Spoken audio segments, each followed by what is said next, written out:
अनुभूतियाँ बदलती हैं तो अभिव्यक्ति भी बदलती है। घटना स्वामी विवेकानंद के जीवन की है।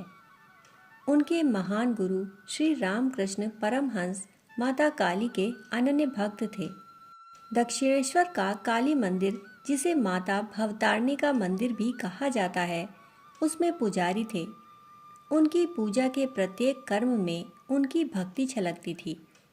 धूप दीप नैवेद्य आरती वह ऐसे करते थे जैसे सामने माता काली स्वयं हो। स्वामी विवेकानंद पाश्चात्य दर्शन व वेदांत दर्शन के महापंडित व मर्मज्ञ विद्वान थे। श्री रामकृष्ण का यह कार्य उनको बड़ा अटपटा लगता था। वह सोचते थे कि भला इस प्रस्तर प्रतिमा में ऐसा क्या है जो श्री रामकृष्ण आंसू बहाते हैं और विह्वल हो जाते हैं। एक दिन वह अपनी सोच को रोक ना पाए और उनसे पूछ बैठे, आप इस पत्थर की प्रतिमा के सामने आंसू क्यों बहाते हैं? उसके सामने इतना भाव विह्वल क्यों हो जाते हैं? उनकी इस बात पर श्री रामकृष्ण नाराज होकर बोले, किसे कहता है तू पत्थर की प्रतिमा? जब मैं आरती करता हूँ तो मेरे सामने काली जीवंत होती है। मैं तो उनकी सांसों को भी अनुभव करता हूँ। उनकी यह बात सुनकर स्वामी विवेकानंद सोचने लगे, लोग ठीक ही इनको विक्षिप्त कहते हैं। यह अपनी मानसिक विक्षिप्तता के कारण ऐसी अटपटी बातें कह रहे हैं। हालांकि उस समय उन्होंने कुछ नहीं कहा, पर उन्हीं दिनों उनके पिता की मृत्यु हो गई। घर की हालत बहुत बुरी थी। पिता कोई संपत्ति छोड़ जाने के बजाय कर्ज छोड़ गए थे। रिश्ते नातेदार उनका मकान हड़पने की योजना बना रहे थे। घर के खाने के लिए रोटी तक नहीं थी। कई कई दिन अनाहार में गुजारने पड़ते। अपनी पीड़ा तो वह सहन कर जाते थे, पर घर के लोगों की पीड़ा, माता की पीड़ा उन्हें सहन नहीं हो पाती थी।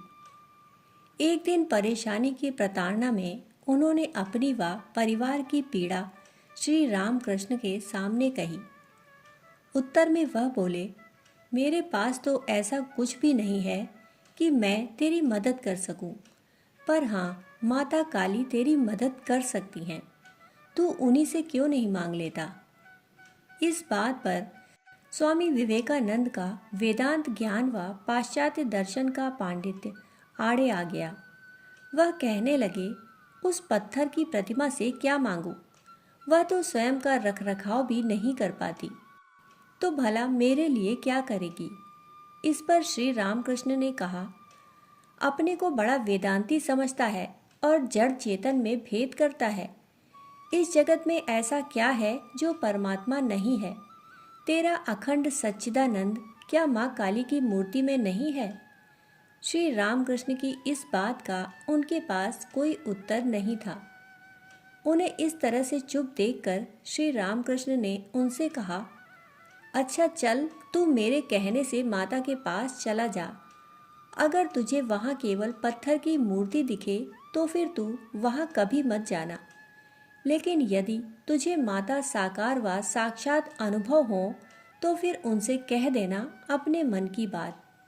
बड़ी विचित्र विलक्षण थी यह बात। इसे स्वीकारने के अलावा कोई अन्य मार्ग न था। इसे किसी भी तरह से नकारा नहीं जा सकता था। उन्होंने सोचा, चलो श्री रामकृष्ण की बात मान लेते हैं। बड़े अनमने भाव से वे एक रात्रि माता भवतारिणी के मंदिर में गए। मंदिर खाली था, वहाँ कोई भी न था। मंदिर की पूजा करने वाले सायंकाल की आरती भोग के बाद वापस चले गए थे। वहाँ आसपास कोई भी न था। वैसे भी स्वामी विवेकानंद ने जानबूझकर रात्रि का समय चुना था ताकि कोई उन्हें मिले नहीं, उन्हें कोई देखे नहीं। उन्होंने सोचा था कि लोग देखेंगे तो क्या कहेंगे। जिस मूर्ति को पत्थर कहकर अब तक मजाक बनाते रहे, उसी के सामने हाथ जोड़ने आ गए। इसलिए उन्होंने रात्रि का समय चुना था। परंतु आश्चर्य, जब वह माता काली के मंदिर गए तब वहाँ पर कोई पत्थर की मूर्ति नहीं थी। वहाँ तो साकार व साक्षात माता काली उपस्थित थीं। उन्हें तो विश्वास ही ना हुआ। भला यह किस तरह से संभव है। उन्होंने बार बार अपनी आंखें मली, अपने आप को झकझोरा, पर सत्य तो सत्य था। सचमुच वहां पर माता काली मुस्कुरा रही थी। सत्य जीवंत था, जागृत था, संपूर्ण था। यह ऐसी अनुभूति थी जिसे नकारा नहीं जा सकता था। इसे स्वीकारने के अलावा अन्य कोई उपाय न था। पाश्चात्य दर्शन की उनकी विशेषज्ञता, वेदांत दर्शन की मर्मज्ञता इस सघन अनुभूति के सामने कुछ भी काम न आ सकी। उन्होंने जो अब तक पढ़ा था वो सब पुस्तक में छपे काले अक्षरों का अंबार था, पर अब जो अनुभव हो रहा था वह सघन व संपूर्ण था। जगन माता उनके सामने स्वयं उपस्थित थी। उन्हें अपने पर बड़ी शर्म आई। अब तक वह क्या उल्टा सीधा सोचते रहे, कितनी व्यर्थ की बातें करते रहे। इन क्षणों में कुछ कहते नहीं बन रहा था। जगन माता के ओंठों पर मधुर हास्य था। उन ममता मई की आंखों में वात्सल्य था। बड़ी सहजता थी माता के मुख पर। वह बोली, संकोच ना कर, जो मांगना हो मांग ले, तुझे सब कुछ मिलेगा। इन बातों पर वह सोच में पड़ गए। भला क्या मांगे सृष्टि की स्वामिनी से, जगत व जीवन की अधीश्वरी से क्या मांगे? कुछ पैसे या फिर रोटी के टुकड़े? उनका मन शर्म से, लज्जा से भर गया। वह बोल न सके। बहुत कोशिश करने पर केवल इतना कह पाए, हे माता, तू मुझे ज्ञान दे, भक्ति दे, वैराग्य दे। वापस पहुंचने पर श्री रामकृष्ण ने पूछा, मिलाया तो पत्थर की मूर्ति से? क्या अनुभव हुआ तुझे वहां पर? स्वामी विवेकानंद को सत्य कहना पड़ा। वहां तो पत्थर की मूर्ति थी ही नहीं। वहां पर तो साक्षात व साकार जगन माता थी। मैं उनसे रोटी की याचना ना कर सका। मैंने तो बस उनसे ज्ञान, भक्ति व वैराग्य मांगा।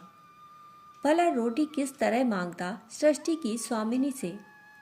इस बात पर श्री रामकृष्ण हंस पड़े और बोले, अब तो तू मेरी माँ को पत्थर ना कहेगा।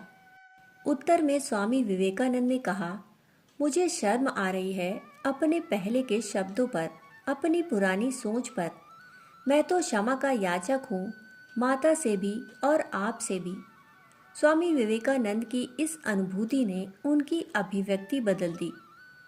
बस अर्जुन के साथ भी कुछ यही हुआ था। उस समय उन्होंने जब श्री कृष्ण में परमात्मा को देखा, विराट की अनुभूति की, तो उनका मन स्वाभाविक ही अनेकानेक पीड़ाओं से भर गया।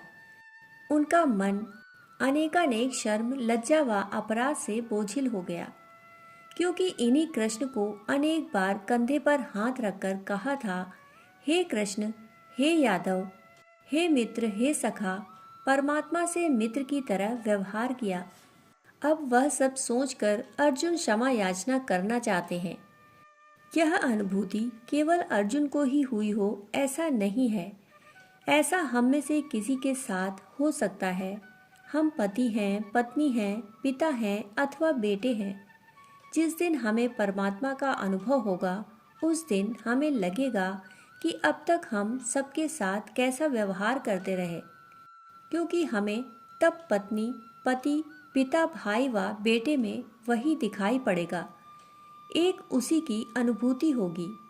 तब नौकर में भी एक वही नजर आएगा। उस समय अर्जुन की ही तरह मन में शर्म, लज्जा व अपराध घनीभूत हो जाएगा। तब लगेगा कि अब तक जो भी मैंने किया वह सब नासमझी थी, क्योंकि जिसको जो मैं समझ रहा था वह तो वह है ही नहीं। अर्जुन का यह कथन तो बस सभी अनुभवी जनों का अनुभव है। तभी तो सूफियों में एक परंपरा है, उनकी एक साधना विधि है कि जो भी दिखाई दे उसे परमात्मा मान कर ही चलना। अनुभव ना हो तो भी कल्पना करनी पड़े तो भी, क्योंकि वह कल्पना एक ना एक दिन सत्य सिद्ध होगी, और जिस दिन सत्य सिद्ध होगी उस दिन कोई पछतावा ना होगा, किसी से क्षमा ना मांगनी पड़ेगी। दोस्तों, कहानी सुनने के लिए आप सभी का बहुत बहुत आभार। फिर मिलते हैं ऐसी ही अनोखी कहानी के साथ। तब तक के लिए धन्यवाद।